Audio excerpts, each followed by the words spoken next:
Plusieurs personnes assistaient à notre conférence. Je m'appelle Étienne Berthold, je suis directeur de l'Institut EDS. C'est un institut de l'Université Laval qui existe depuis 15 ans, qui est un carrefour d'animation à l'intérieur et à l'extérieur de l'université sur des questions d'environnement et de développement durable. Donc, il nous arrive fréquemment de recevoir des conférences comme celle qu'on va accueillir aujourd'hui. Alors, aujourd'hui, tiens, on va parler d'air protégé, d'utilisation durable avec, avec un collègue qui est un ami, qui est M. Louis Bélanger, ainsi qu'avec Frédéric Venn. Donc, Louis est un professeur retraité, un jeune retraité du département des sciences du bois et de la forêt de l'Université Laval. Je connais Louis depuis à peu près 5 ans. Louis est un de ceux qui nous a aidé à développer ce qu'on appelle l'aménagement intégré. Il s'intéresse aussi beaucoup à l'aménagement écosystémique. Louis a été, je pense, un fondateur ou peut-être président du comité d'élaboration ou à tout le moins directeur du BAC pendant longtemps, donc du baccalauréat intégré en environnement naturel et aménagé de l'Université Laval. Il continue à déployer un programme de recherche qui est très actif et qui s'intéresse donc aux aires protégées, aux stratégies de développement dans une perspective donc d'aménagement intégré et écosystémique. Louis sera accompagné de Frédéric Venn. Frédéric est détenteur justement d'un baccalauréat intégré en aménagement naturel et aménagé. Il est actuellement à la maîtrise en foresterie, donc au département des sciences du bois et de la forêt, et il étudie anticostie. Donc, il s'intéresse au dossier de protection des pourvoiries d'anticostie dans une perspective qui est celle justement de l'aire protégée d'utilisation durable. Donc, lorsque le ministre a mis de l'avant cette nouvelle catégorie au mois de novembre dernier, ça a vraiment suscité notre intérêt. Alors, il nous fait grand plaisir de vous accueillir, messieurs, pour votre conférence d'une durée d'à peu près 45 minutes. Merci, messieurs.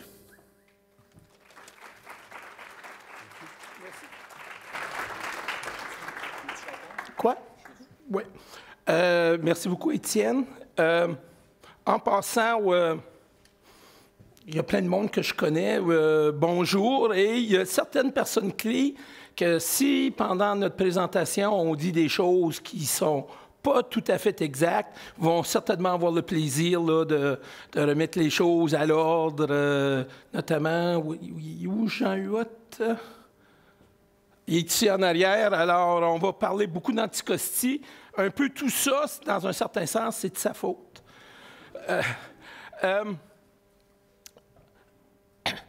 La présentation, dans un sens, commence une journée de novembre 2019 avec une conférence de presse du ministre Charette, le ministre de l'Environnement, et le dépôt d'un projet de loi. Mais quand on lit le communiqué de presse,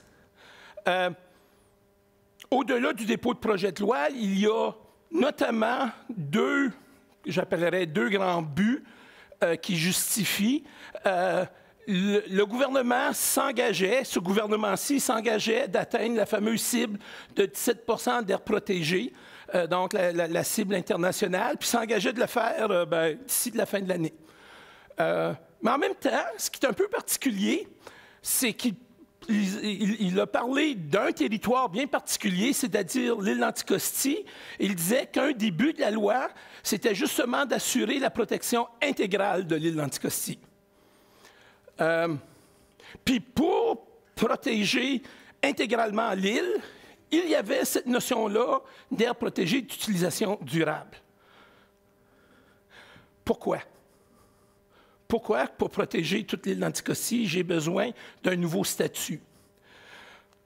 Pour ceux qui ne le savent pas, c'est lié notamment au projet de candidature de l'île d'Anticosti comme site du patrimoine mondial. Notamment, on a déposé ce projet-là lors d'un grand concours qui était dirigé par Parc Canada et l'île d'Anticosti a été retenue.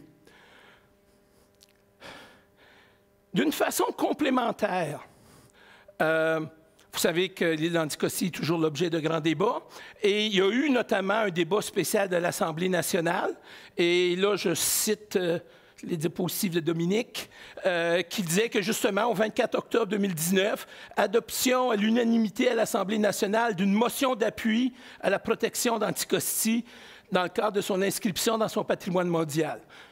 Il y avait en même temps un petit coup de pied dans le derrière au ministère des Forêts, là, mais ça, c'est... mais on pourrait dire, quelqu'un qui ne connaît pas vraiment le dossier pourrait se poser la question, puis quand on connaît les sites du patrimoine du Canada, les sites du patrimoine mondial qui sont au Canada, bien, pourquoi pas tout simplement agrandir le parc national? On a déjà un parc national d'Anticosti dans l'île. Pourquoi pas tout simplement faire de toute l'île, puis ça serait protégé d'une façon intégrale? Est-ce parce qu'il y a un besoin particulier associé au caractère unique du système socio-écologique, qui est notamment l'écosystème, le lien Serre de Virginie, sapinière boréale? Est-ce un besoin particulier lié à la foresterie de restauration qui a été mise en place sur Anticosti pour ce système-là? Ou est-ce que c'est un agenda caché? Et là, je vous donne quelques titres qu'on a retrouvés dans les médias quand ça a été annoncé. Radio-Canada, le gouvernement Legault veut assouplir la définition des aires protégées. C'est le titre. Dans Le Devoir, Michel David, quand il fait le bilan de l'année du ministre, il dit « Benoît Charette a voulu ménager la chèvre et le chou en inventant un nouveau statut d'aire protégée durable pour l'île d'Anticosti. » Donc, d'où le titre réel de la présentation, la nouvelle aire protégée d'utilisation durable, outil emballant ou cheval de Troie. Bonjour à tous, vous m'entendez bien?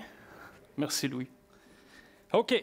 Donc, aujourd'hui, je vais vous parler du dossier de candidature de l'île d'Anticosti, plus précisément son système de protection. Moi, je vais vous parler aussi plus spécifiquement de la protection du territoire forestier dans toute sa complexité. Les travaux de maîtrise que j'ai menés se portaient sur ce sujet-là.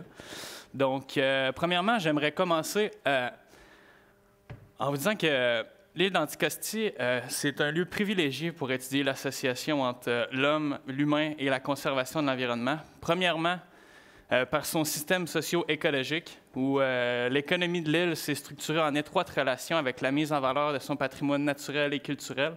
On peut penser entre autres aux pourvoiries et aux serres de Virginie. Un lieu particulier également parce que c'est devenu un lieu symbolique des débats sur le développement et la conservation de l'environnement, notamment à l'issue de la saga pétrolière, qui a mené par une initiative locale à une candidature à l'UNESCO. Donc, ici présent, M. John Pinault, maire de l'île d'Anticosti, porteur du dossier UNESCO. Donc, une candidature qui était supportée par la communauté Innu d'Equanichit, la MRC de la Mingani, des chercheurs, ainsi que des groupes environnementaux. La candidature de l'île d'Anticosti a été faite dans 3 intentions principales. Donc, la première, faire reconnaître la valeur exceptionnelle de l'île d'Anticosti. La deuxième, revitaliser le village de Port-Meunier. Et la troisième, assurer un développement économique basé sur le développement durable. Donc, en décembre 2017, le gouvernement annonce que l'île d'Anticosti est inscrite sur la liste indicative des sites du patrimoine mondial de l'UNESCO. Donc, une première étape afin d'obtenir une reconnaissance. L'île a été reconnue pour sa valeur universelle comme étant la géologie. Donc, plusieurs chercheurs, experts géologiques, dont M. André Desrochers, ont mené beaucoup de travaux. Donc, l'île d'Anticosti, qui est en effet le meilleur laboratoire naturel pour étudier les fossiles datant de l'Ordovicien et entre le Silurien.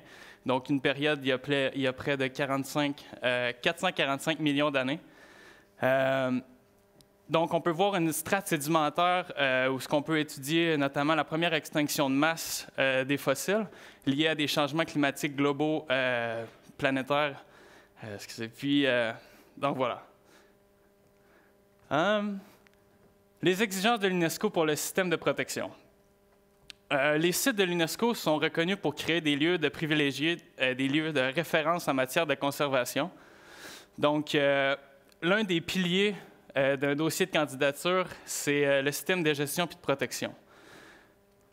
Dans son ouvrage, Établir une demande d'inscription, l'UNESCO souligne que toute proposition d'inscription ne bénéficiant pas d'une protection suffisante sera rejetée. Donc, le système de protection doit être apte matériellement, financièrement, ainsi que politiquement à pérenniser une telle valeur pour les générations futures. L'UNESCO met aussi l'emphase sur assurer une gestion exemplaire qui vise aussi la protection des valeurs locales. Donc, dans le cas de l'île d'Anticosti, tout le système autour du cerf de Virginie et des pourvoiries. En juillet 2017, l'UNESCO a adopté une série d'orientations devant encadrer la mise en œuvre du patrimoine mondial, soulignant l'importance d'une planification d'ensemble. Donc, afin de créer un tout cohérent, le système de protection doit protéger de manière efficace la valeur universelle exceptionnelle, sa zone tampon ainsi que le cadre distant. Donc, pour ce faire, la protection de la valeur universelle exceptionnelle et sa zone tampon va se faire par le réseau d'aires protégées déjà existant, donc ici les réserves écologiques et le parc national. Et puis, afin d'assurer la protection intégrale de la valeur universelle, une réserve de biodiversité sera créée sur 1 km tout le tour de l'île, sur la pointe ouest, est, ainsi que sur le bassin versant de la rivière Jupiter. Donc, pour vous donner une idée, c'est les affleurements rocheux, donc les fossiles exposés que l'on veut protéger. Pourquoi ne pas simplement agrandir le parc national? Une des principales raisons est que dans la réserve de biodiversité, on peut faire de la chasse, donc d'où l'importance de toutes les organisations fauniques sur l'île. Et pour la deuxième phase, la protection du cadre distant, on envisage une aire protégée d'utilisation durable. Donc, la protection du territoire forestier qui est une volonté locale. Donc, la protection du territoire forestier présente plusieurs défis. C'est une situation de conservation en situation atypique. Premièrement, parce qu'il y a l'objet d'une foresterie de restauration pour maintenir l'industrie des pourvoiries sur l'île. Donc, pour bien comprendre ce système socio-écologique, il faut revenir un peu dans le temps. Donc, dans les années 1890, quelques 200 cerfs sont introduits sur l'île d'Anticosti, qui ont rapidement proliféré, puis sont devenus abondants au point d'en altérer la dynamique de régénération naturelle des forêts. Donc, des travaux qui ont également été documentés par la chaire de recherche en aménagement intégré du territoire de l'île, qui ont également documenté le fait que le cerf de Virginie se sont adaptés à brouter du sapin, donc les sapinières. Donc, les sapinières devenant un habitat essentiel pour le cerf de Virginie. Donc, à l'origine, on est dans le domaine bioclimatique de la sapinière à bouleau blanc. Puis, à cause du broutement intensif de la population de cerf de Virginie, on assiste progressivement à une conversion vers des peuplements dominés par l'épinette blanche, donc des paissières blanches. Suivant les modèles, la libre évolution mènerait à une disparition progressive des sapinières d'ici 2030-2050. Donc, on voit qu'il y a une réelle problématique de régénération de l'habitat du cerf de Virginie dont dépendent les organisations fauniques. Pour ce faire, en 1995, les autorités gouvernementales ont cherché à développer des mesures susceptibles de protéger à la fois l'habitat du cerf de Virginie ainsi que les organisations fauniques. Donc, en 2004, un plan d'aménagement intégré a été mis en place afin de restaurer la biodiversité de l'île et l'habitat du cerf de Virginie. Donc, on peut voir ici un exclos, type de coupe qui se fait encore de nos jours. Donc, la façon qu'on procède, on effectue une coupe qu'on clôture, puis on abaisse la densité de serre à l'intérieur. Donc, c'est vraiment un aménagement forestier comme outil de restauration écologique. Puis pour vous donner une idée, je vous ai mis une photo d'un des exclos, donc on peut voir vraiment une grande différence de végétation à l'intérieur et à l'extérieur des exclos. Selon les experts, la stratégie d'aménagement de 2004 était considérée comme un mode de gestion exemplaire. Donc, je vous ai mis ici, suite à des discussions notamment avec M. Jean Huot, qui me reprendra s'il faut, mais je suis sûr que c'est correct. C'est un système qui avait un aménagement adaptatif basé sur la science. Il y avait une structure de concertation appelée table d'harmonisation, la multidisciplinarité de l'équipe de planification forestière, donc des ingénieurs forestiers qui travaillaient avec des biologistes, et la coupe forestière comme outil de restauration. D'ailleurs, certains experts m'ont dit que c'était un modèle d'aménagement écosystémique avant le temps. C'était en 2004, maintenant en 2020. Est-ce que la gestion intégrée est toujours exemplaire? Quelle est la vision des gens de l'île? Premier indicateur, en 2018, un moratoire est demandé sur l'île d'Anticosti suite à une perception de la communauté locale d'une coupe excessive sur le territoire. Donc, premier indicateur d'une possibilité d'une crise forestière en plein processus d'inscription au site du patrimoine mondial.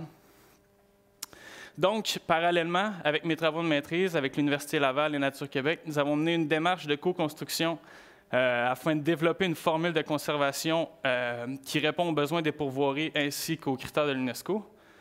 Puis, la première étape était de réaliser une analyse d'efficacité de gestion.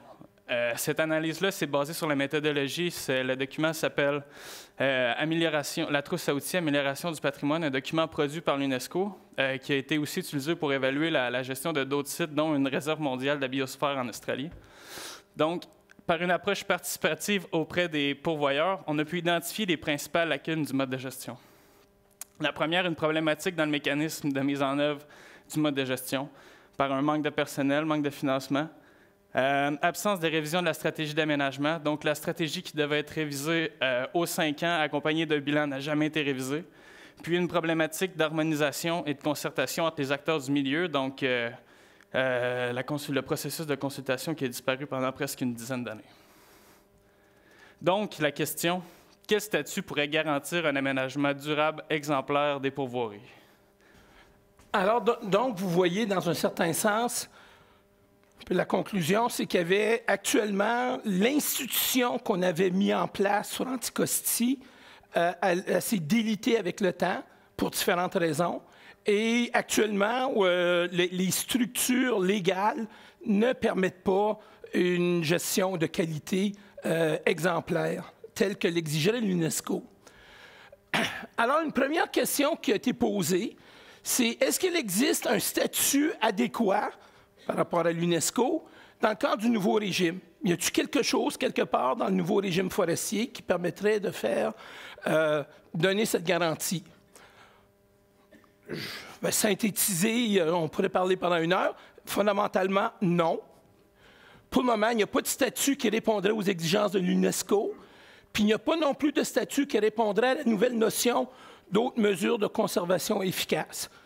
J'en parlerai pas plus si vous posez des questions. C'est quelque chose qui est nouveau, complémentaire à la notion d'aire protégée. Mais quand on regarde le régime forestier, il n'y a pas de statut qui mériterait ce titre-là pour l'instant. C'est pas qu'on n'a pas essayé dans le temps. Puis c'est pas juste Anticosti. Pendant je ne sais pas combien d'années, on a travaillé très fort avec la CEPAC pour bonifier le statut de la réserve faunique, notamment pour inscrire une réelle processus de gestion intégrée de la faune et de la forêt, sans mener à rien. On a également, dans une autre perspective, dans d'autres débats, essayé de mettre en place ce que j'appellerais, ce qui a été qualifié de zonage multifonctionnel, notamment dans le rapport Coulombe, qu'on aurait pu implanter là, dans un plan d'affectation des terres du territoire public, c'est-à-dire un zonage qui aurait permis de créer, par exemple, des zones tampons. Ça n'a pas fonctionné, ça n'a pas abouti non plus. Donc, en conséquence, pour Anticosti, il faut trouver un statut ailleurs que dans le régime forestier, d'une façon pragmatique. La solution qui avait été proposée, c'était de s'inspirer de la notion d'aire protégée, mais plus particulièrement l'approche européenne des aires protégées. C'est ce qui avait été proposé au Forum du futur en 2018. Le Forum du futur, c'est un forum qui avait été organisé par la municipalité pour, comment dire, lancer le processus d'élaboration du projet de site du patrimoine mondial. Et dans le dossier, justement, des pourvoiries, le dossier forêt-faune, on avait proposé à ce moment-là, quand je dis on, c'est Nature Québec, de regarder, d'explorer cet élément-là. On se basait sur 2 processus. Un processus, puis ça fait longtemps qu'on réfléchit là-dessus. Le premier qui avait été amorcé, notamment, qui nous avait donné un mandat, c'est Léopold Godreau, qui était sous-ministre à l'époque à l'Environnement. Et notre ami, puis son nom me revient pas, Jean-Charles Morin, merci beaucoup, vice-président à la CEPAC, responsable des réserves fauniques, pour essayer de voir justement, devant le blocage qu'on avait à changer la loi sur la conservation et la mise en valeur de la faune, d'essayer de voir si un processus d'aire protégée, à ce moment-là on parlait de catégorie 6, pourrait peut-être aider. Cette réflexion-là s'est poursuivie dans ce qu'on a appelé le projet interministériel d'expérimentation des aires protégées polyvalentes. Alors, dans un sens, il y avait déjà, quand on a commencé le processus, il y avait déjà des éléments de réflexion de fait. Alors, quelques réflexions sur qu'est-ce qui caractérise au juste l'approche européenne aux aires protégées. Et notamment, là, où, on va regarder le dossier britannique et le dossier français. Deux paradigmes. Puis ça, il faut, pour bien saisir la complexité, les débats du dossier, il y a cet élément-là dans un sens de paradigme. Il y a deux traditions sur les aires protégées. Il y a la tradition nord-américaine, c'est le territoire dédié à la conservation de la nature et sa biodiversité et la jouissance des populations. J'aime bien, PBS ont fait une émission American National Parks, America's Best Idea. C'est ça, le parc national, c'est le symbole de ce paradigme nord-américain de l'aire protégée. La tradition européenne, ce qu'on peut appeler l'aire protégée polyvalente, rajoute un deuxième objectif. À la notion de conservation du patrimoine naturel et culturel, il y a généralement également des territoires dédiés au développement durable et équitable des communautés locales. Donc, il y a une composante humaine à cette approche-là. Puis vous pouvez le comprendre, là, en Europe, là, des grands, vastes espaces là, où il n'y a pas d'humains, il n'y en a pas beaucoup dans l'Europe habitée. Donc, pour faire de la conservation de la biodiversité, ils ont toujours eu, comment dire, par nécessité, pris en compte les sociétés humaines. L'UICN, dans un sens, a intégré les deux paradigmes dans son système de classification en 6 catégories. Et juste pour qu'on se comprenne bien, la notion d'aire protégée polyvalente se réfère aux catégories 5 et 6. En anglais, ils appellent ça Multiple Use Protected Area. C'est tout simplement les formes d'aire protégée dans lesquelles il y a des formes d'utilisation économique des ressources naturelles. Dans le cas d'Anticosti, je vais vous présenter 2 exemples intéressants. Le premier, c'est les Cairngorms National Park, qui est en Écosse, avec le même problème de surabondance de cervidés. Et ça va illustrer comment est pensé un parc national britannique, premier élément. Donc, les objectifs, les buts. Premier objectif, conserver le patrimoine naturel et culturel du parc. Ça, c'est dans leur loi, là. Favoriser la connaissance et la jouissance du parc auprès de la population. Jusqu'à maintenant, on dirait, ben, c'est quoi un parc national canadien? O. Promouvoir l'aménagement durable des ressources naturelles du parc. Et 4. Favoriser le développement économique et social des communautés du parc. Alors, clairement, là, il y a une forme d'activité économique prévue et ciblée dans le parc national. Qu'est-ce qu'il y en est de l'aménagement des forêts et de la foresterie dans ce parc-là? Bien, c'est intéressant parce qu'ils viennent de sortir leur Forest Strategy en 2018. Donc, il est tout chaud, tout neuf. Je vais vous synthétiser un grand document, puis il y a une quinzaine d'objectifs, j'en ai ciblé 2. Une foresterie de restauration. Il y a une notion en Angleterre qui est très populaire ces temps-ci, rewilding, remettre sauvage. Alors, ils ont 5000 hectares en 5 ans qu'ils veulent créer.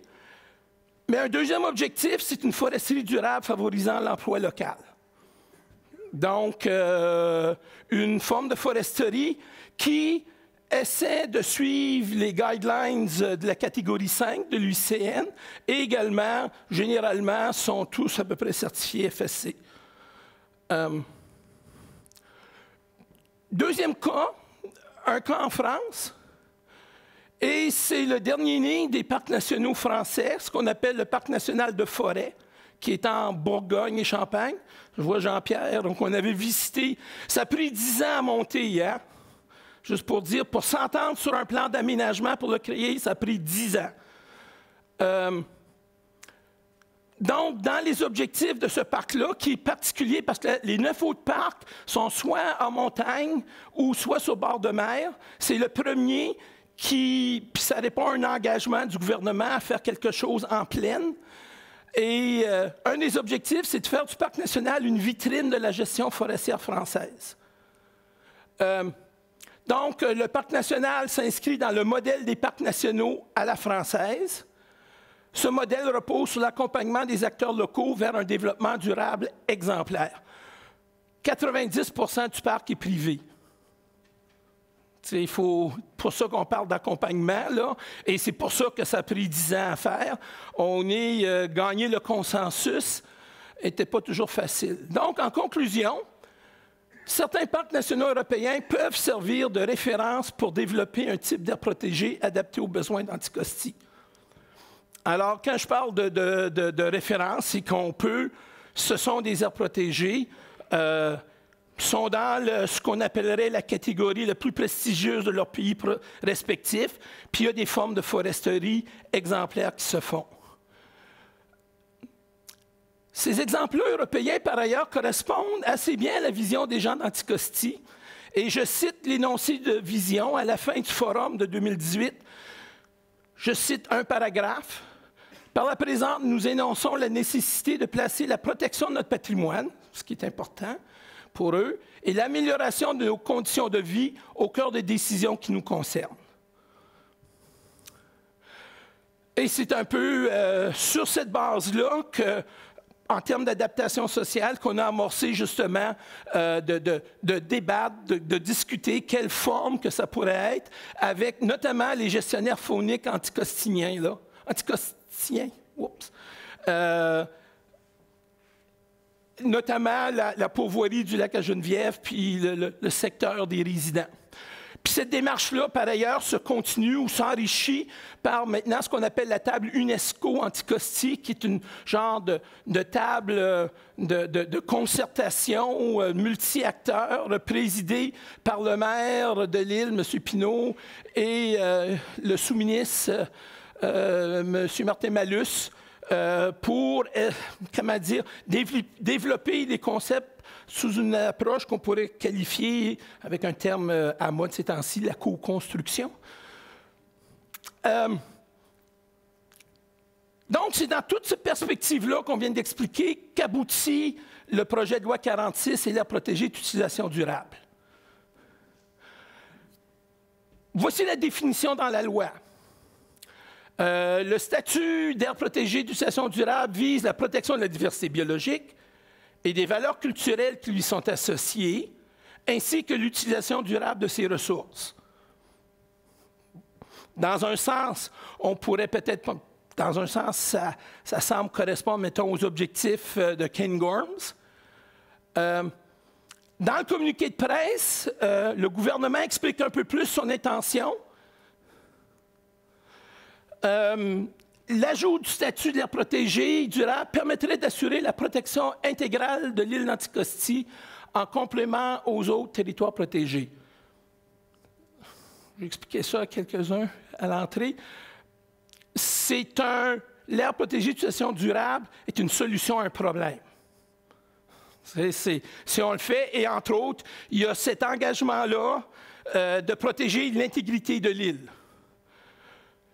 Et par ailleurs, il dit cependant la façon de le protéger. Ce nouveau statut permettrait l'harmonisation entre certaines activités économiques durables, le développement social et la protection de la biodiversité. Oui. Et puis... OK, oups. Oui, juste en passant, en reculant, oui, j'ai changé de diapositive, je vais vous en parler. Par ailleurs... Et là, c'est une évaluation plus personnelle. Quel est l'avantage du statut, là? T'sais, pourquoi passer par là? T'sais, on aurait pu dire on crée un statut avec la loi sur l'aménagement durable du territoire forestier. Ça aurait été un mandat possible. Bien, pour l'instant, là, c'est que c'est le ministère, pour répondre, entre autres, aux besoins d'Anticosti, qui offre un encadrement gouvernement légal pour la conservation. Dans un sens, un statut comme ça, ce qui manquait à Anticosti dans la première forme, quand Jean Huot et compagnie ont participé aux premières gestions exemplaires, il n'y avait pas de pérennité institutionnelle. Il n'y avait pas ce qu'on décrit, ça s'est délité tout ce qu'il y avait comme structure entre 2004 et je dirais, bien, quand, entre autres, Produits forestiers Anticosti a disparu comme compagnie. Là, il y a un délitement complet d'à peu près toutes les structures qui existaient. Donc, un concept d'aire protégée permettrait d'assurer une certaine pérennité institutionnelle. Clairement, si c'est une aire protégée, ça va favoriser une surveillance sociale. Il y a plein de groupes intéressés à ce qui se passe dans les aires protégées. Et on en reviendra peut-être sur une gestion fondée sur un partage de l'autorité, avec donc un système de check and balances. C'est-à-dire, il y a au moins 2 ministères d'impliqués dans ce genre de dossier-là. Qu'est-ce qui sera permis? Maintenant, c'est comme... Ben, en réalité, on ne le sait pas encore. Et c'est l'article 43. Le gouvernement peut, par règlement, déterminer une activité est interdite ou peut être réalisée. Ils ont décidé de prendre une approche réglementaire. La phrase qui suit est importante. Le gouvernement prend en considération les caractéristiques fondamentales de chacun des statuts de protection d'aires protégées et ils assurent que les activités qui pourront être réalisées dans une aire protégée sont compatibles avec les objectifs de conservation qui lui sont applicables. Alors, donc, quelle sera la nature de la politique? Quel est le processus pour établir la politique et le règlement? C'est à venir. C'est la position qu'on a actuellement, c'est que on s'en va, c'est déposé à l'Assemblée nationale. Dans les discussions, dans les débats, comment que ce règlement-là va sortir, ça reste à déterminer. Il y a plusieurs personnes qui ont des idées, mais il n'y a pas encore de position officielle qui a été annoncée au gouvernement. C'est là qu'on est rendu en termes légaux. Et on attend que le projet de loi est déposé, mais qu'il arrive au feuilleton. Là, ça peut prendre encore quelques temps. J'ai parlé du cheval de Troie. Donc, je vais vous parler un peu justement d'inquiétude et opposition par rapport à ce dossier-là. Et là encore, un article récent de la presse. Le gouvernement Legault veut des aires protégées moins protégées. Tu sais, comment dire, c'est indicatif d'une préoccupation importante de ce qu'il y a sous-jacent à ce concept-là. Alors, les préoccupations, j'en sors pas toutes, mais clairement, ce qu'on a entendu dans les débats, dans les discussions, dans les années passées, c'est la première préoccupation, ce concept-là risque de miner les efforts pour créer de nouvelles aires protégées strictes. Hey, si on est capable de faire des activités économiques, qui va vouloir faire des aires protégées strictes? Ça va permettre ensuite, donc, de gonfler le pourcentage d'aires protégées. J'ai entendu ça, on était avec les gens de Nature Québec l'autre semaine dans le Bas-Saint-Laurent. C'était clairement, ça, c'était, le gouvernement veut faire des fausses aires protégées pour atteindre son 17 %. C'est un concept qui dénature l'âme même là, de ce qu'est une aire protégée. Et il y a un grand risque de perte de crédibilité du système québécois qui, jusqu'à maintenant, on a l'impression qu'il est relativement crédible au plan canadien et international. C'est des genres de préoccupations en passant qui circulent à l'échelle planétaire. Je ne sais pas si vous connaissez Craig L. Schaefer. Si vous lisez la littérature sur les zones tampons, sur les aires protégées, vous l'avez certainement lu. C'est un des grands spécialistes. Et en 2015, il sortait justement un article « Cautionary Thoughts on IUCN Protected Area Management 5 and 6 ». Donc, ces aires protégées polyvalentes-là, c'est « faisons attention ».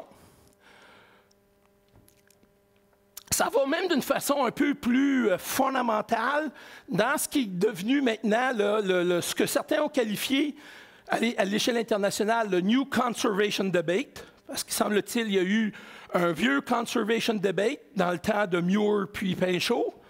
Et là, il y a un New Conservation Debate, puis les deux groupes, les titres qu'ils leur donnaient, c'est les protecteurs de la nature vs les conservationnistes sociaux.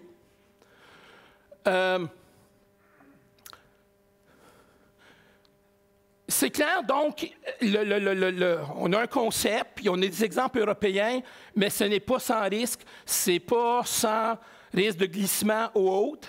Donc, certainement, là, il y a un genre de concept, de paradigme comme ça prend des garde-fous. Je lance juste quelques idées ici.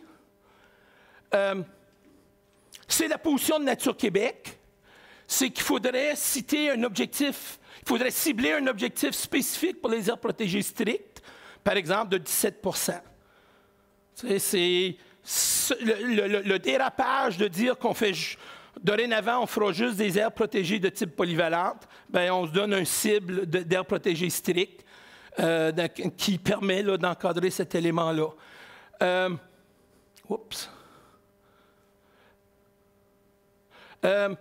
C'est clair que quand on va élaborer le concept, il faut respecter la définition d'aire protégée. Et par ailleurs, ce qu'on voit souvent circuler comme autre principe, c'est que normalement, on doit avoir des éléments qui permettent d'accorder quand même une certaine priorité à la conservation. Ce que l'UICN dit, c'est que des aires protégées peuvent avoir d'autres objectifs à un degré similaire que la conservation, mais en cas de conflit, la priorité doit revenir à la conservation de la nature. Des genres d'éléments qu'on devra peut-être retrouver dans le règlement. Est-ce que par ailleurs, l'autre partie du titre, ça c'est, je vous ai parlé du cheval de Troie, là je vais parler de l'autre élément, est-ce que par contre ça peut être un outil emballant?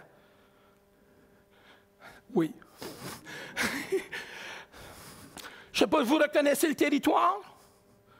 Montréal à gauche, Québec à droite. C'est clair qu'on est dans l'Anthropocène. Les fameux objectifs de 17 % d'Aichi, puis là, il va y avoir un des autres objectifs. C'est clair qu'on est encore en perte de biodiversité. Et là, la grande question existentielle, c'est, même si on a nos 20 % d'aires protégées, on fait quoi avec le 80 % qui reste? C'est ça le prochain défi. Et dans un certain sens, je vous ai parlé de le paradigme nord-américain d'air protégé, le paradigme européen, mais dans un sens, il y a un troisième paradigme que je qualifie ici le nouveau, c'est le réseau intégré d'air protégé. Puis l'UICN, dès 2005, disait qu'il fallait adopter une démarche intégrée faisant appel à l'ensemble des catégories d'air protégé. Donc, une démarche intégrée. Une position dans ce débat-ci, dans les deux visions, c'est de ne pas voir l'aire protégée stricte et l'aire protégée polyvalente comme étant deux paradigmes qu'il faut choisir. C'est plutôt bâtir sur la complémentarité entre ces deux paradigmes-là.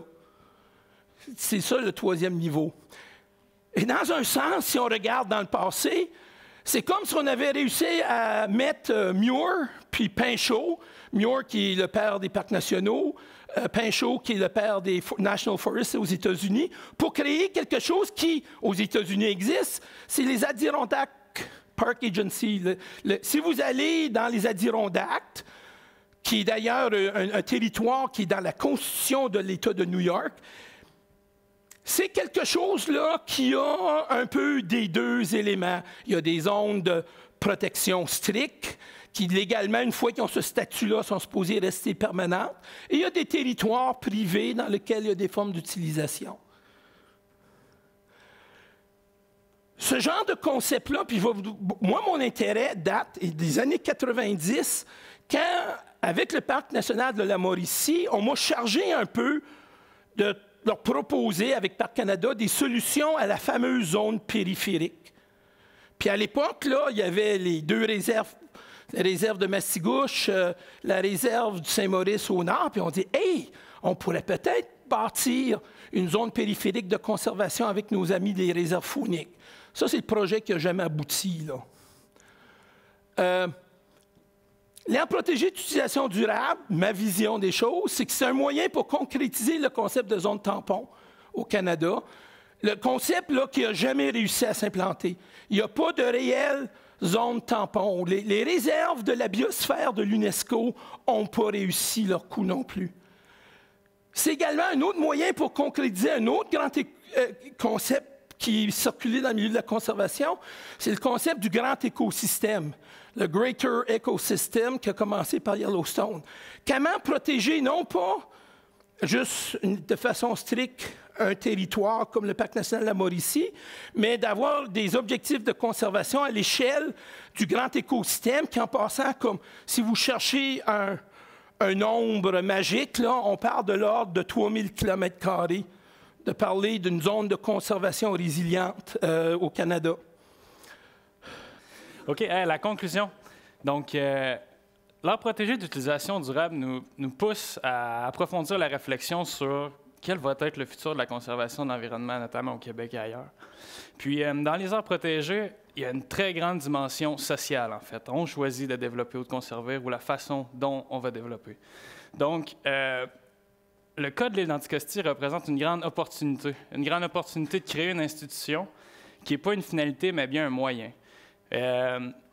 Aussi de favoriser les initiatives locales. Donc, une initiative dans le cas de l'île d'Anticosti, ou peut-être ailleurs, il y a des nouveaux projets qui sont en train de partir. On peut penser avec la communauté Ronwendat pour le lac Amaïs, ou sinon encore à la forêt de Lotbinière avec les Amis de la forêt.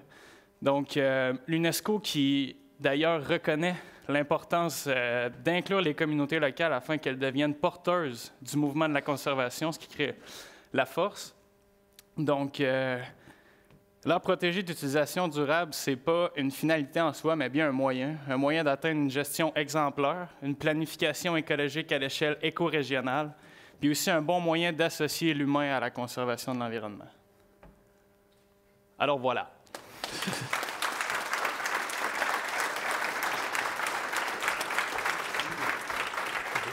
Merci infiniment, Louis et Frédéric. Ça a été très éclairant, extrêmement intéressant. Ça nous amène à nous apercevoir de la complexité d'Anticosti, du cas d'Anticosti, mais également des possibilités et aussi des tenants et aboutissants qui sous-tendent le nouveau concept d'aire protégée, d'utilisation durable. Moi, je me permets de dire en lien, avant de passer à la période de questions, en lien avec ce que tu viens de dire, Frédéric, au niveau de la conclusion, c'est que si jamais le processus fait en sorte qu'Anticosti, effectivement, est inscrite sur la liste des sites du patrimoine mondial, le Centre du patrimoine mondial va demander une forme de surveillance sociale. Ça fait maintenant partie des paradigmes de la Convention. Donc, écoutez, Louis est un homme toujours très occupé. Tu enseignes à 13h30, mais heureusement, il est 1h moins quart. On a donc une bonne trentaine de minutes pour prendre les questions et susciter la discussion. Messieurs, aimeriez-vous recevoir quelques questions? Avec plaisir. Donc, je vous inviterai, s'il vous plaît, à vous présenter au micro. La raison en est que nous sommes sous captation actuellement. Donc, je vous en prie. On a vraiment 30 minutes devant nous. Oui, donc présentez-vous au micro à votre convenance, s'il vous plaît. Merci. Bonjour, mon nom est Yves Bédard, des Amis de la forêt seigneuriale de Lotbinière. Je veux savoir, quand on parle d'exploitation des ressources naturelles, est-ce que ça, c'est les ressources renouvelables et ça exclut toutes les ressources minérales, pétrole, gaz, etc.? C'est une excellente question et c'est un sujet à débattre. Il y a deux positions. Il y en a qui, dans les débats de l'UICN, à un moment donné, il y avait une position qui suggérait, dans les formes d'aires protégées polyvalentes, 5 ou 6, pour avoir une forme d'exploration minière ou gazière, d'être acceptable. C'est une idée qui a circulé. La position qu'on a discutée, mettons, à Nature Québec, dans le contexte du Québec, nous, on pense que cette notion-là d'utilisation durable devrait être associée uniquement aux ressources dites renouvelables Et de toute façon, une aire protégée dans laquelle on ferait de l'exploitation gazière, pétrolière et autres. Puis là, on pense à Anticosti, là, dans lequel on a dépensé 90 millions. Ça ne passerait pas le seuil de l'acceptabilité sociale. Clairement, le ministère d'Énergie et Ressources était pas, dans le projet interministériel, n'était pas d'accord avec cette position-là. Il va y avoir des arbitrages gouvernementaux à faire. C'est quelque chose qui n'est pas déterminé encore, mais les deux positions peuvent circuler. Mais clairement, en tout cas, ouais, avec ce qu'on vit dans la vallée du Saint-Laurent, personnellement, là, je vois pas comment qu'un concept pourrait passer en permettant de l'exploration, de l'exploitation de ressources non renouvelables.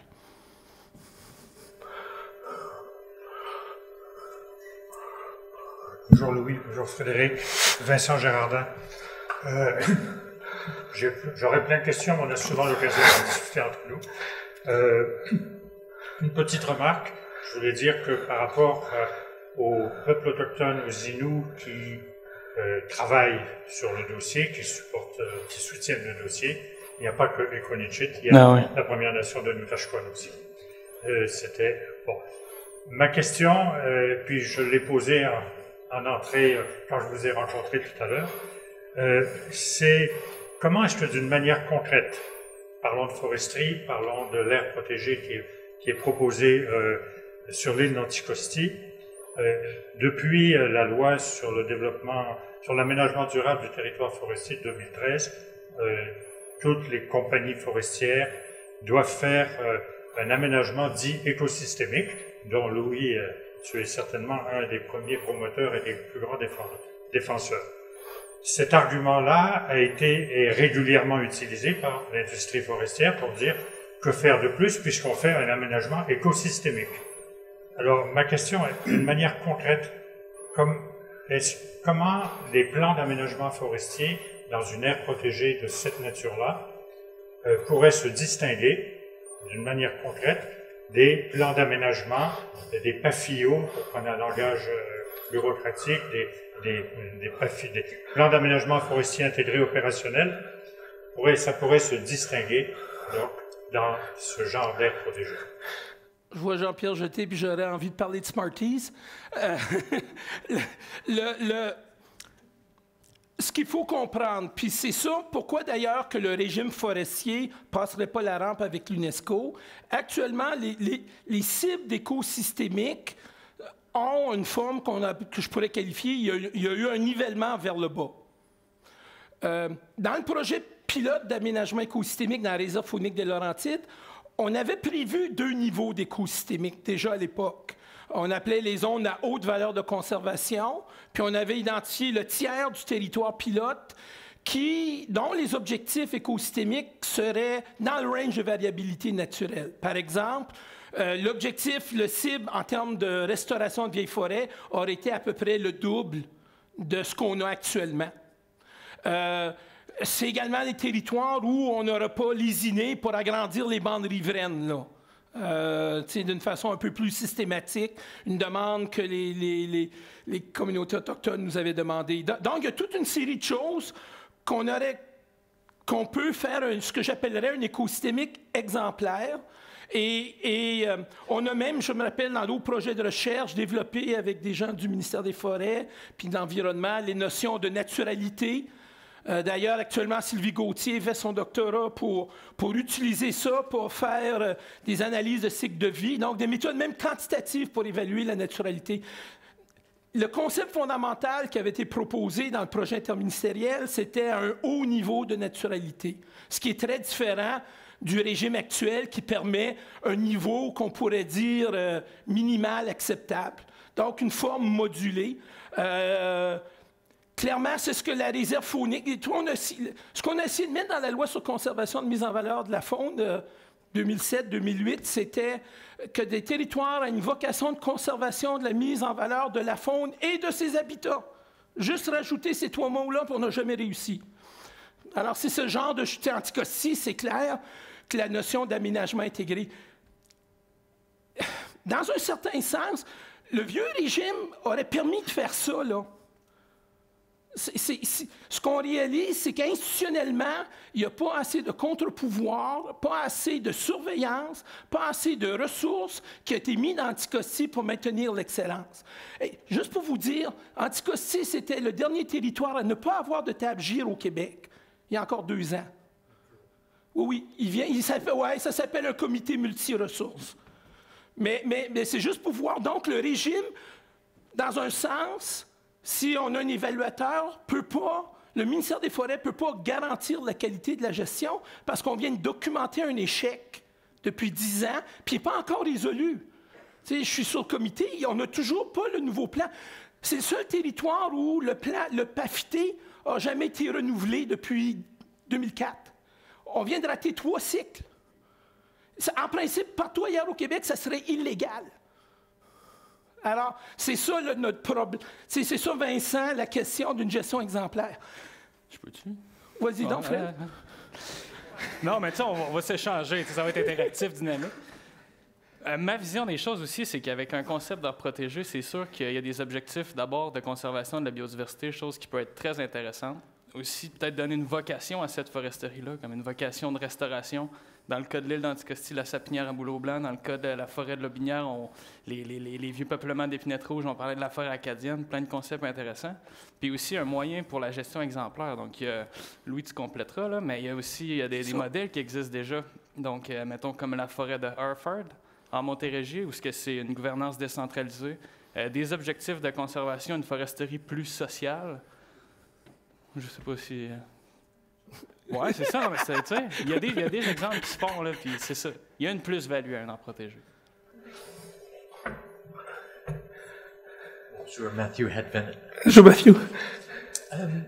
J'avais bien apprécié les références à les écoles de conservation, les écoles de préservation.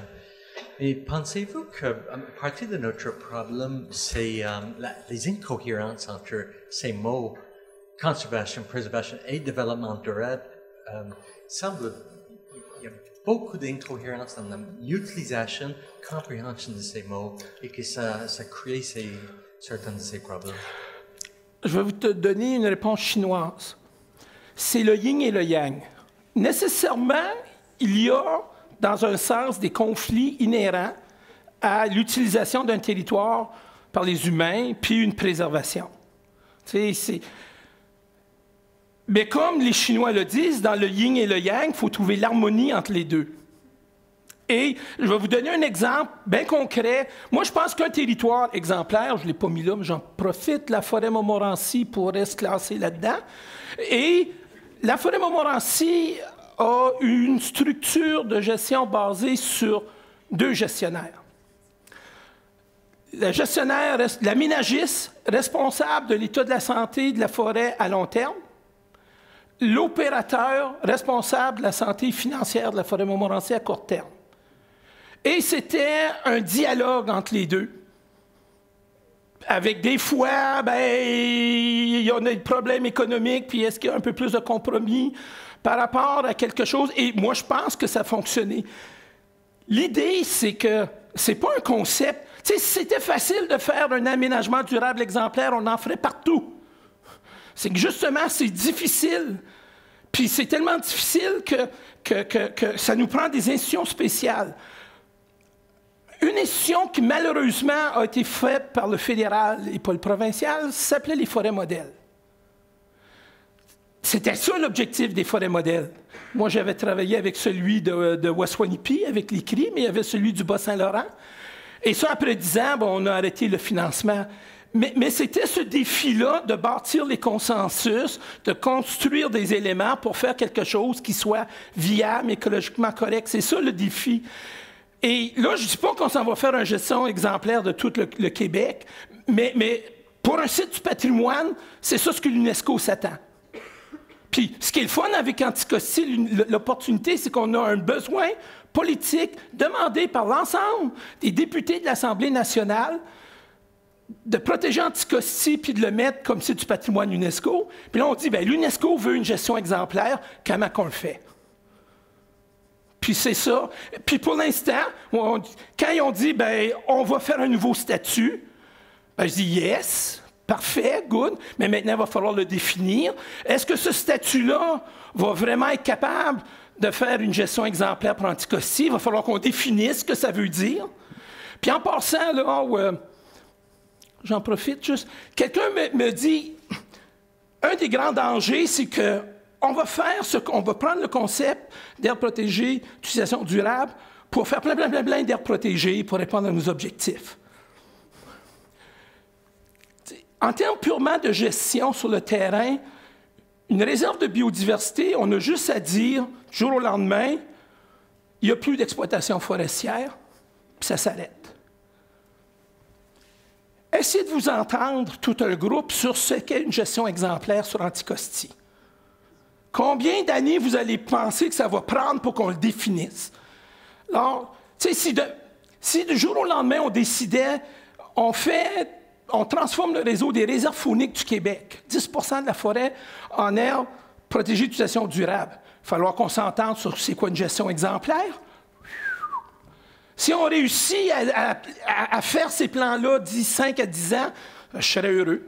D'ailleurs, 10 ans, c'est ça ce que ça prend pour créer un parc national. Donc, c'est juste pour vous dire, c'est un statut qui va être compliqué à faire parce qu'il va falloir qu'on s'entende c'est quoi exemplaire pour ce moment-ci. Dans 10 ans, exemplaire va changer, il va y avoir des nouveaux éléments. Là, c'est clair que si on ne parle pas de bilan de carbone, on n'est pas très exemplaire. Mais c'est un gros dossier, on s'entend faire une gestion exemplaire, c'est lourd, pas facile, puis ça plein de débats, là. Mais en même temps, c'est ça ce que la planète a besoin. T'sais, je reviens à celle-là, ça, c'est mes photos, là, qui me... Oups! Ben oui. Qui me fait toujours peur quand je veux avoir des cauchemars, puis je regarde la planète, là. Oups, c'est pas celle-là, c'est celle-là.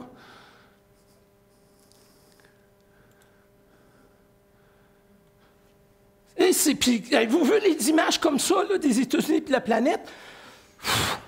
Puis là, on veut conserver la biodiversité, on a tout un défi. Puis les aires protégées strictes ne font pas le job. Ils sont essentiels. On va se battre pour les faire. Mais ils ont une limite, puis on a besoin de nouveaux outils. Le hasard politique fait qu'on a une opportunité de l'inventer au Québec. On va voir si on va réussir à le prendre ou pas.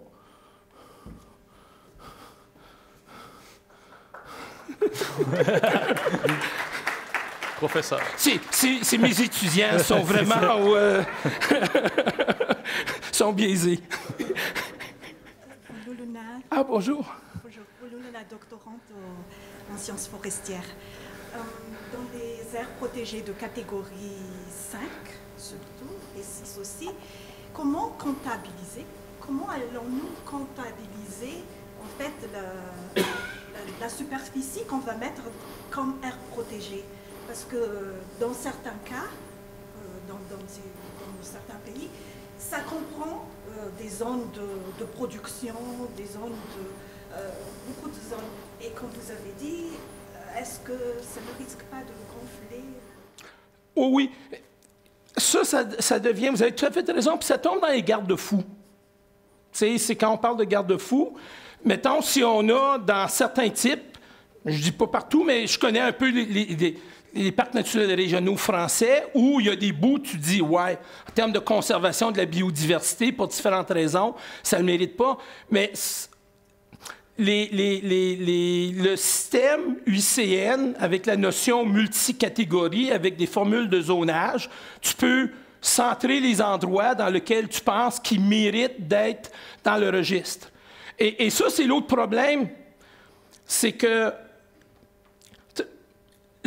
pour moi, l'aire protégée d'utilisation durable, ici, c'était pas pour faire des pourcentages d'aires protégées en soi, c'était parce qu'Anticosti a besoin qu'on établisse une garantie d'aménagement durable exemplaire. On ne le mettrait pas dans le pourcentage, ça ne me dérangerait pas, moi. Et si c'est ça ce que ça prend pour que ça passe la rampe, bien qu'on fasse ça, qu'on dise, avant qu'on le mette dans le registre, il y aura à développer ses preuves après un bilan, et puis un des auditeurs après 5 à 10 ans, là, si ça le mérite ou pas. Mais en même temps, c'est pas une aire protégée d'utilisation durable ou les aires protégées polyvalentes, ce n'est pas des aires protégées strictes. Par exemple, on m'a dit, bien, Dans la vieille norme de catégorie 6 des années 90, on devait protéger 2/3 naturels. Et moi, j'ai toujours dit, bien, si vous protégez ces 2/3 naturels, on les appelle des réserves de biodiversité, puis on les met dans du catégorie 3, puis on est bien plus... Je n'ai pas besoin de la catégorie 6 si c'est ça ce que vous voulez faire. C'est pas le 2/3, ça, c'est le tiers qu'on a. Puis, pourquoi que j'ai besoin? Parce qu'on pourrait dire, le statut d'aire protégée, polyvalente ou d'utilisation durable, pourquoi je l'ai besoin? Parce que j'ai besoin le contre-pouvoir du ministère de l'Environnement contre les promoteurs des volets économiques. Puis c'est dans ce sens-là, si le ministère de l'Environnement ne veut pas participer aux démarches ou que le mouvement environnemental québécois ne veut pas que le ministère de l'Environnement participe à la démarche du développement durable, de la gestion exemplaire, bien soit, puis on dira qu'au Québec, on ne faut pas d'aire protégée polyvalente. Mais là, on va rater le prochain défi. Puis quelqu'un m'a proposé l'autre jour, correctement, pourquoi qu'on n'appelle pas ça haute mesure de conservation efficace? Oui, mais on n'a toujours pas une loi qui me définit des statuts de haute mesure. Si dans le projet de loi, on me crée un nouveau statut qui dit, bien, ce statut-là, c'est haute mesure efficace, puis il me permet une gestion exemplaire, j'ai pas de problème. Mais je veux un contre-pouvoir du ministère de l'Environnement. Parce qu'on voit, il y a des gens du ministère des Forêts ici, le ministère des Forêts a atteint son seuil de compromis. Il ne veut pas aller plus loin. On l'a vu sur Anticosti. Ils ont même niaisé pour donner la zone tampon d'1 kilomètre. Pour ça qu'il y a eu un débat à l'Assemblée nationale. Le ministère des Forêts, comme institution, a frappé son plafond vert. Là. Il ne veut plus rien faire de plus. Alors, je ne peux pas chercher le ministère des Forêts pour me faire de la gestion exemplaire. Il ne bouge plus. Puis, dans les pourvoiries au Saguenay-Lac-Saint-Jean, il y aurait eu un impact, là, d'en bas d'1% de sa possibilité. Ils nous ont dit non. Parce qu'on va attaquer la possibilité. Alors, vous voyez, c'est ça le défi du Québec.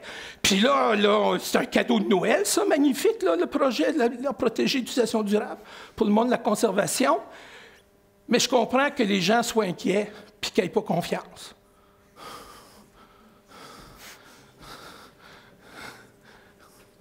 Oui, quelque peu passionné. mais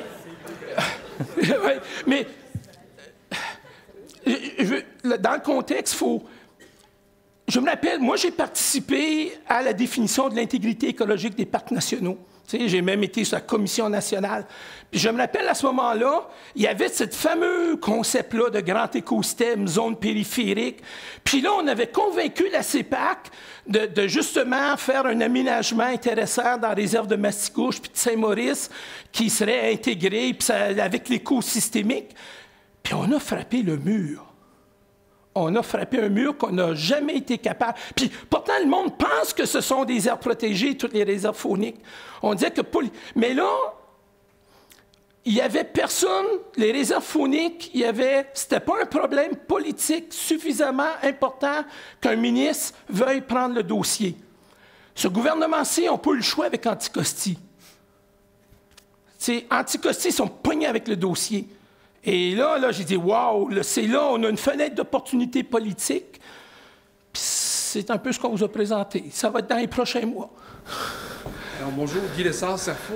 Est-ce que des principes de gestion, comme ceux de Hunter avec la triade, dans lesquels on utilise des aires intensives, est-ce que c'est pertinent dans le cadre d'une aire protégée polyvalente, une aire protégée aménagement durable? Là, juste en passant, c'est parce que Géry, tu connais bien Sylvie Côté, puis Sylvie, on vient de faire une modélisation en Abitibi, puis on est arrivé à la conclusion, pour avoir un haut niveau de naturalité, que la meilleure stratégie en Abitibi, c'était la triade. Alors, avec notre modélisation. La triade, c'était de faire des zones intensives en compensation pour des zones de conservation. Je dirais oui, mais je ne vois pas une zone intensive dans une aire protégée d'utilisation durable. Ça serait à l'extérieur. On parlait même dans la réserve de Mastigouche d'avoir des petites zones. Ça, je te dirais, là, encore, ma suggestion à moi, c'est que ça, on devrait avoir assez de flexibilité, comme ils ont en Europe, pour faire le débat parc par parc ou aire protégée d'utilisation durable par aire protégée d'utilisation durable. Puis ce qui peut être acceptable, légitime, considéré comme étant une plus-value dans une région n'est peut-être pas quelque chose dans une autre. Chaque parc national en Europe, en passant, a son propre conseil d'administration. C'est une gestion indépendante du central. Mais ils ont des normes générales, mais la mise en forme se débat parc par parc. C'est l'approche que Fred qualifiait là, avec les communautés locales. Est-ce que ça pourrait être une réponse à un enjeu réel dans une région, pas dans l'autre? Oui.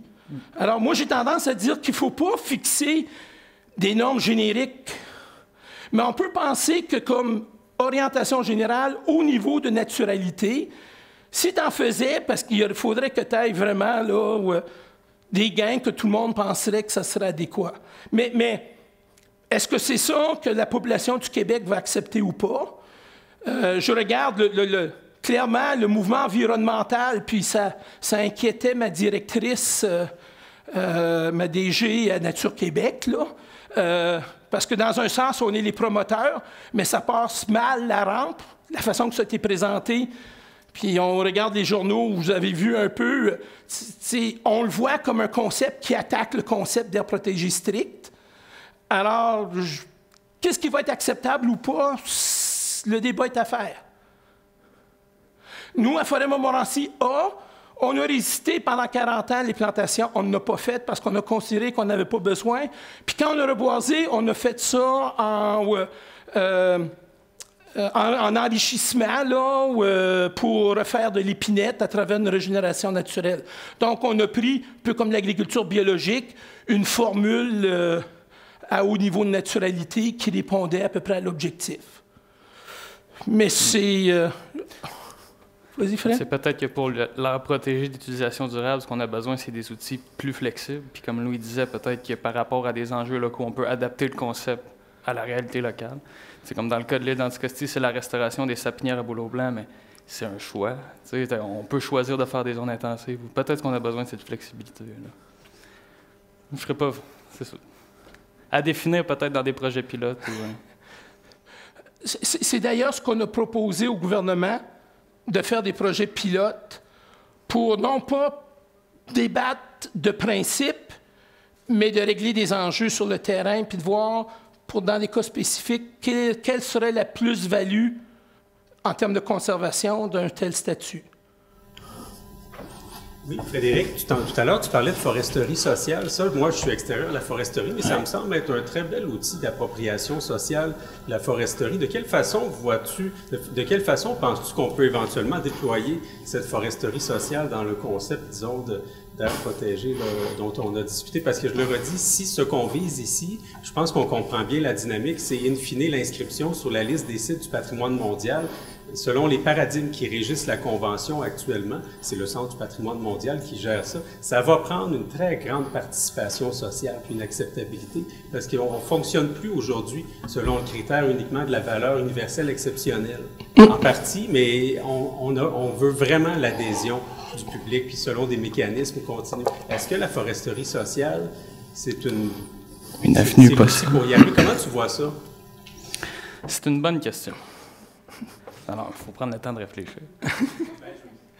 Non, mais c'est parfait. En fait, les modèles que je connais qui sont plus proches d'une foresterie sociale, c'est, admettons, les forêts modèles ou encore, justement, la forêt de Harford. Dans l'aménagement intégré, le fait d'inclure les aspirations de la communauté locale puis les besoins des utilisateurs du territoire, c'est peut-être l'avenir dans un concept d'aire protégée d'utilisation durable où les utilisateurs du territoire sont impliqués dans la gestion puis deviennent porteurs du concept, c'est sûr. Comment le faire maintenant? Comment bien inclure? Il y a des territoires, mettons, sans nommer de place, où peut-être que la communauté locale va être moins portée à être porteuse d'un mouvement de la conservation à cause de quelconque enjeu. Là. Donc, est-ce que la foresterie sociale est l'unique solution? Peut-être pas, mais peut-être un moyen, oui. Mais peut-être un mot là-dessus. Puis là, je lève mon chapeau au ministère de l'Environnement. C'est clair parce que même pour la réserve de la biodiversité, c'est la phase 1, on est en train de le faire, il y a une ouverture vraiment intéressante pour une gouvernance de type collaboratif. Donc, de créer des structures de gouvernance participative avec tant la communauté de l'île qu'avec les communautés autochtones jusqu'avec des certaines formes de délégation de gestion. Alors, tant pour la réserve de biodiversité, on est en train de faire l'exercice là, actuellement, avec la bénédiction du ministère de l'Environnement. Probablement, c'est ce qui est anticipé également pour l'aire protégée d'utilisation durable. Donc, la foresterie va devenir sociale dans le sens que les communautés vont faire partie de la décision. Une volonté qui était exprimée de la part aussi des gestionnaires fauniques résidents de l'île, de vouloir faire partie de la décision. Bonjour, Hubert Pelletier, Conservation de la nature. Louis, je travaille dans ton problème ici. Oui. Dans cette zone-là, on protège à peu près 350 sites différents qui ont tous des modalités de gestion participative uniques et disons, différentes et adaptées. On est derrière le projet de la forêt Hereford dont tu parles, Frédéric, puis effectivement, c'est un très beau modèle qui, je pense, a besoin d'être mieux connu au Québec. On fait un peu gaulois, je vous dirais, même dans ce modèle-là, par rapport à tout ce qui se fait ailleurs en Amérique du Nord. Il n'y a pas juste des zones de grande nature sauvage. Alors, en tout cas, moi, je trouve ça intéressant le débat, l'échange d'idées ici aujourd'hui. Je reviens un peu sur l'objectif aussi de mise en place du réseau d'aires protégées dans la définition de Aichi. C'est de mettre en place un réseau d'aires protégées de catégorie 1 à 6. C'est une convention internationale, dont le Québec adhère, et d'autres mesures de conservation dans un réseau interconnecté. Donc, cette connectivité-là entre les aires protégées, particulièrement dans cette zone-là, si on peut difficilement y arriver par des catégories 1 à 4, il y a évidemment à moderniser les outils qui sont en place.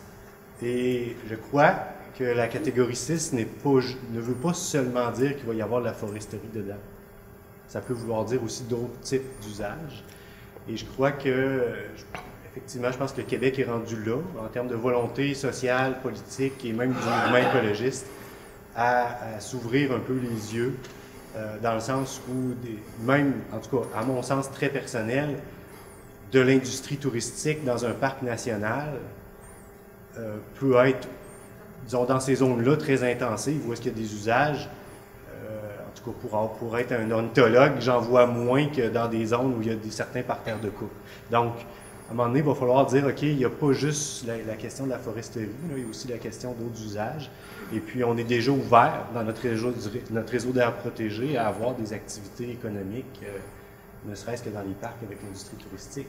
Donc, il faut s'adapter. On est dans une période, je pense, d'adaptation aussi, changement climatique, etc. La gestion adaptative dans les principes du milieu naturel, il me semble, moi, j'ai étudié ça il y a 20 ans, en tout cas. Puis, donc, je reviens sur mon idée de départ. Nous, on gère nos sites de manière différente. Le régime d'usage est différent aussi, que ce soit la rivière à Saumon en Gaspésie ou l'habitat du Chevalier Cuivré en Montérégie, c'est différent. Donc, on ne peut pas prendre pour acquis qu'on va avoir un régime d'usage mur à mur, peu importe c'est quoi l'écosystème. On n'est pas dans une boîte noire, là. Donc, moi, je trouve que c'est intéressant, la discussion ici. C'est intéressant d'entendre tous les points de vue, puis de savoir que le Québec veut moderniser ses outils. À cette vision-là, les Français ont développé comme outil légal, administratif, la charte, qui est l'équivalent d'un contrat. Puis, il y a des chartes pour les parcs nationaux, il y a des chartes pour les parcs nationaux régionaux, et c'est le genre de contrat que les différents participants se font pour une période de 10 ans.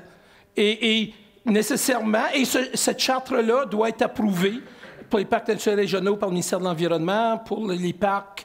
Donc, c'est fait par l'entité administrative de chaque parc, mais avec une volonté. Et ça leur donne la flexibilité de définir pour eux, pour leurs 10 prochaines années, qu'est-ce qu'ils ont à faire. Puis il y a également cette implicitement dans les parcs européens cette idée-là que c'est un processus qu'on enclenche. C'est pas un État qu'on établit tout de suite.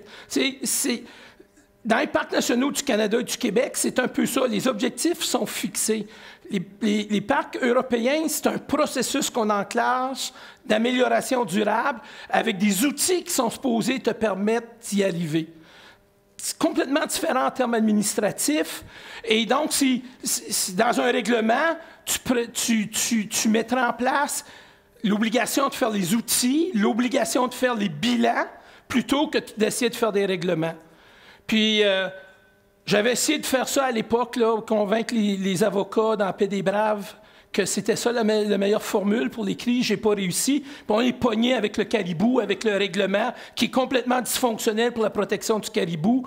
Puis on est les gens, tu sais, avec une approche réglementaire où on définit ce qu'on peut faire, pas faire, bien, ça perdure. C'est mal adapté dans le temps. Puis là, comme c'est un règlement, bien entendu, c'est les avocats et les légistes qui rentrent, ça donne une formule vraiment mésadaptée. Est-ce qu'on va être prêt à regarder ces nouvelles formules-là?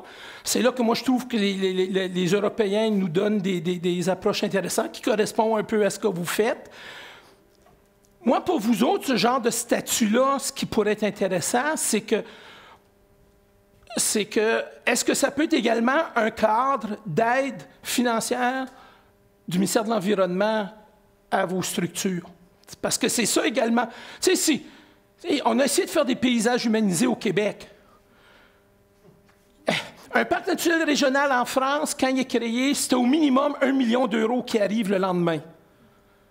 Je pense qu'il arrivait à peu près subvention de 6 mois pour une demi-charge. Donc, le ministère de l'Environnement a mis une formule, le paysage humanisé, sans ressources, sans support, sans gain, sans valeur ajoutée. Alors qu'il n'y en a pas un au Québec, on n'est pas surpris, là. Alors, tu fais juste des contraintes sans aide. C'est un peu ça qu'il faut qu'on regarde avec les aires protégées polyvalentes aussi, là. Est-ce que le ministère de l'Environnement veut investir ou pas dans ces formules-là? Je vais vous avouer que quand ils sont débarrassés du DD, ça m'a fait peur. Parce qu'on avait un ministère du développement durable, de l'environnement, mais là, il n'y a plus de développement durable. Donc, est-ce que le ministère se lave les mains de cette orientation-là? Peut-être, je ne sais pas. On pourrait avoir le temps pour une dernière question. Oui. Sinon, on sait que tu enseignes à 13h30, donc on va laisser un certain nombre de choses à dire à tes étudiants. Merci. Dernière question. Ben, écoutez, je vous remercie très sincèrement, messieurs, d'avoir pris le temps de venir vous présenter vos travaux. Merci. Merci. Merci, Fred.